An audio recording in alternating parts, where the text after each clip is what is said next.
Graça e paz, é um prazer estar com vocês. Pastor Orlando, obrigado por me dar essa oportunidade de estar compartilhando a palavra de Deus com vocês na ICA, Igreja de Cristo em Angola. Vai ser uma reflexão simples, mas gostaria muito de ter a sua atenção.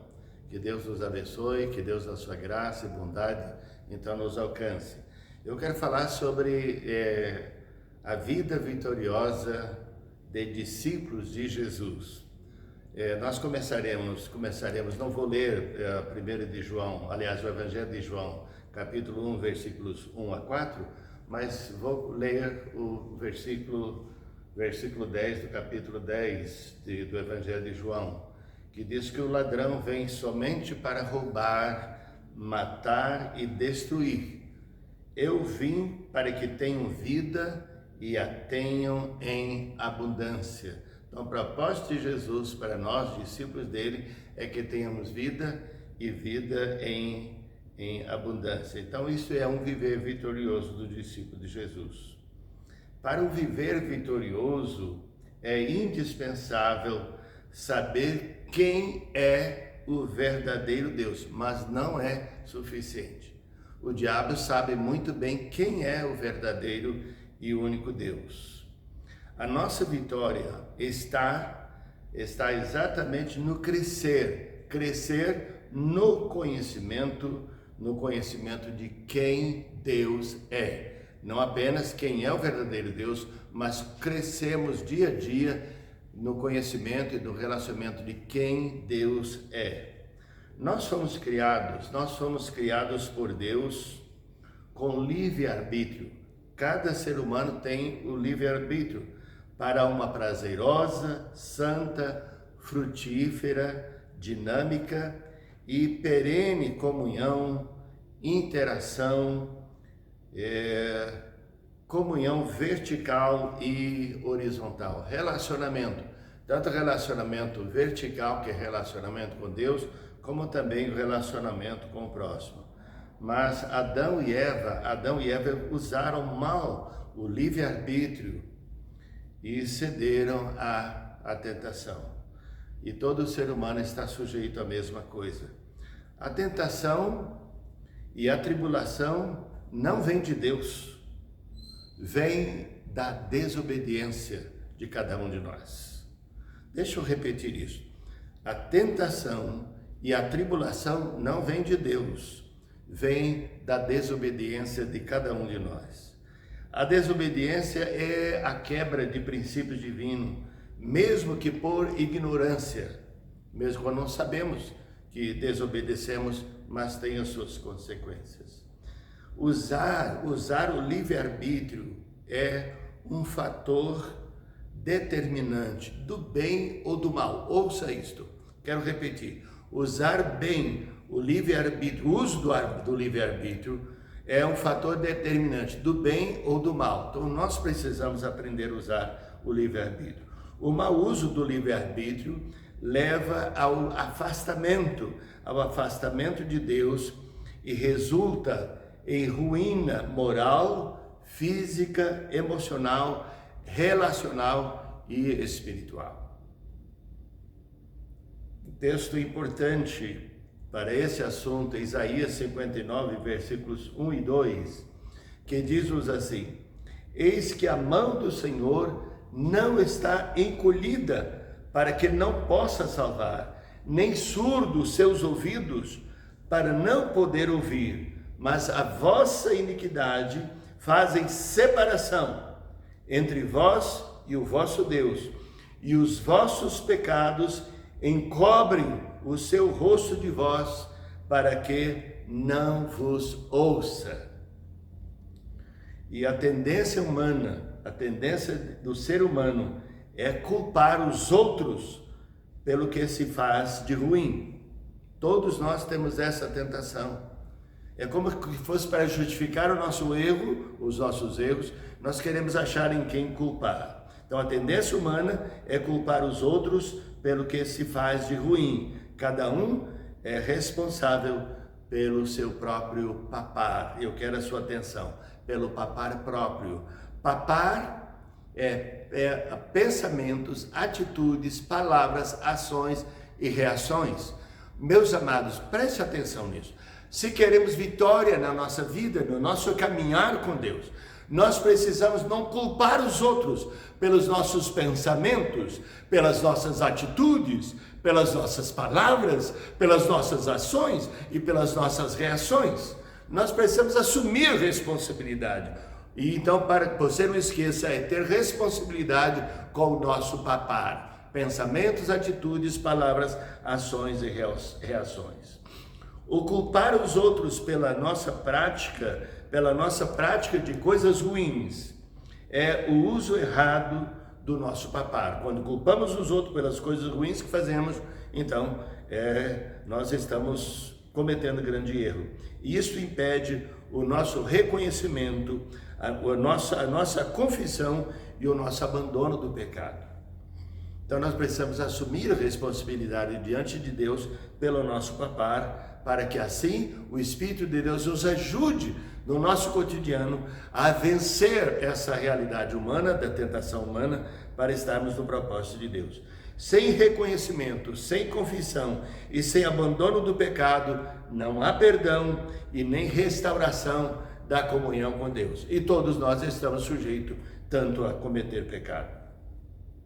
Gênesis 3:24 nos diz: e expulso o homem, colocou querubins ao oriente do jardim do Éden e o refugir de uma espada que se revolvia para guardar o caminho da árvore da vida. Veja bem que a separação, quando Adão e Eva cometeram o pecado e nós fomos separados de Deus, eu penso que é uma das maiores manifestações da misericórdia de Deus, porque já imaginou a gente habitando num corpo que apodrece com facilidade? Se a gente tivesse que passar a eternidade nesse corpo, então para não comermos da árvore da vida e assim esse corpo poder ser destruído, mas nós podemos ser restaurados em Cristo Jesus.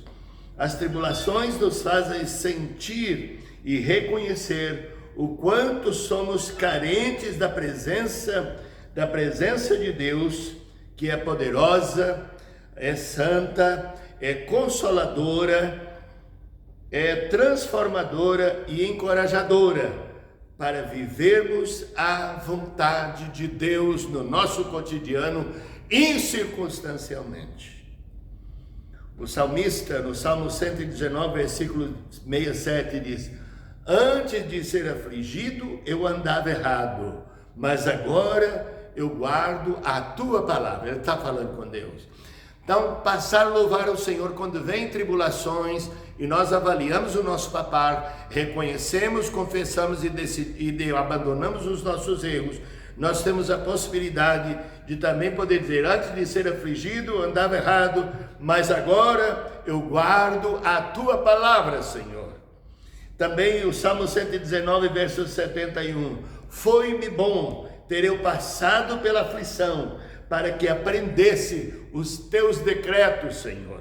Olha, as tribulações, as lutas, é a oportunidade que Deus permite para que nós possamos consertar nossas vidas. Assim, as tribulações podem nos apontar e conduzir para uma gloriosa comunhão vertical, comunhão, portanto, com Deus, e comunhão horizontal. Relacionamento com o próximo, com as pessoas da família, as pessoas da igreja e até mesmo pessoas outras. Ter um relacionamento que possa glorificar e exaltar o nome do Senhor.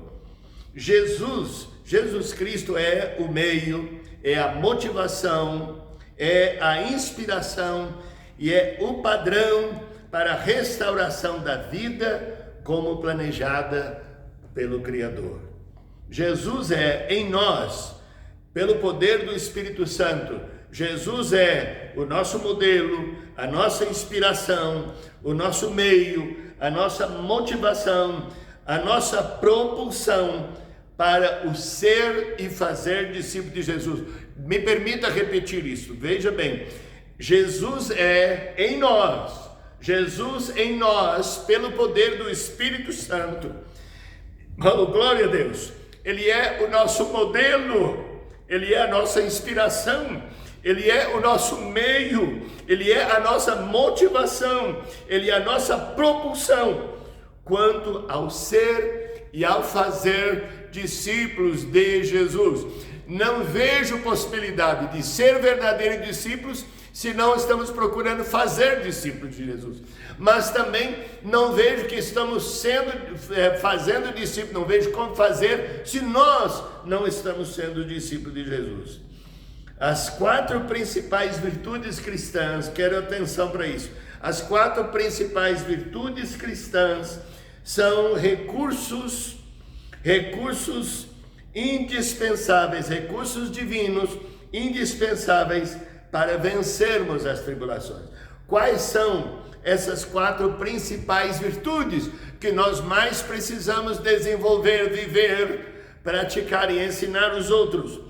Fé operosa, não é apenas uma crença, é uma fé operosa, é uma esperança firme, é um amor abnegado e é humildade servil. Estamos aqui para servir e não para ser servido.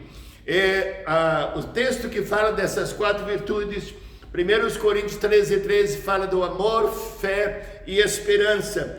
Filipenses 2:5-8 fala da humildade. Sorte que haja em vós o mesmo sentimento que houve em Cristo Jesus, que sendo Deus não teve por usurpação ser igual a Deus, antes esvaziou-se a si mesmo, assumindo a forma humana, e achado na forma humana a si mesmo se humilhou, sendo obediente até a morte e morte de cruz. Somos chamados para ser discípulos, então vamos ter o Espírito de Deus. A decisão é nossa, a decisão é pessoal, mas o Senhor pode agir em nós se nós decidimos, e em compromisso com as Escrituras, o Espírito Santo pode nos capacitar para viver e para fazer discípulo de Jesus. Como disse, a decisão é pessoal. Filipenses 3:13-14 disse: irmãos, quanto a mim, Paulo está falando, quanto a mim, não julgo havê-lo alcançado, mas uma coisa eu faço, esquecendo-me das coisas que para trás ficam e avançando para as que estão diante de mim, eu prossigo para o alvo, para o prêmio da soberana vocação de Deus em Cristo Jesus. Então a decisão é sua, a oportunidade é pessoal. Eu gostaria de te encorajar nessa palavra simples aqui, mas decidir que nós estamos aqui é para ser discípulo de Jesus e para fazer discípulo de Jesus. Essa é a nossa verdadeira vitória.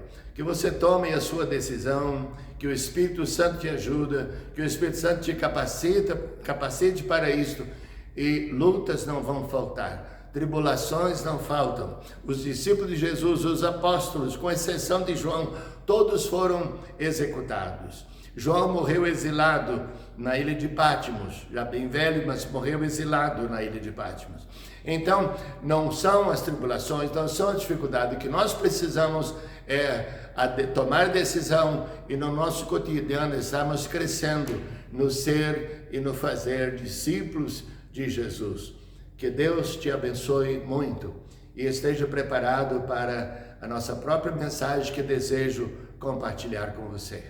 Que você esteja na presença de Deus, onde você estiver agora, curva a sua cabeça, feche os seus olhos e me permita orar com você. Pai querido, misericordioso Senhor, Pai, o Senhor que ama os teus filhos, tuas filhas, com quem me dá o privilégio de compartilhar esta meditação simples na tua palavra. Que o Senhor ajude esse irmão, esta irmã, Senhor, a tomar decisão agora, que vai ser verdadeiro discípulo de Jesus, discípulos que façam discípulos, pessoas que vão viver a vitória que está no Senhor, que está em seguir as tuas pegadas, em obediência à tua palavra, em dependência do Espírito Santo. Em nome de Jesus oramos e agradecemos. Abençoa a Ica, em nome de Jesus, amém e amém.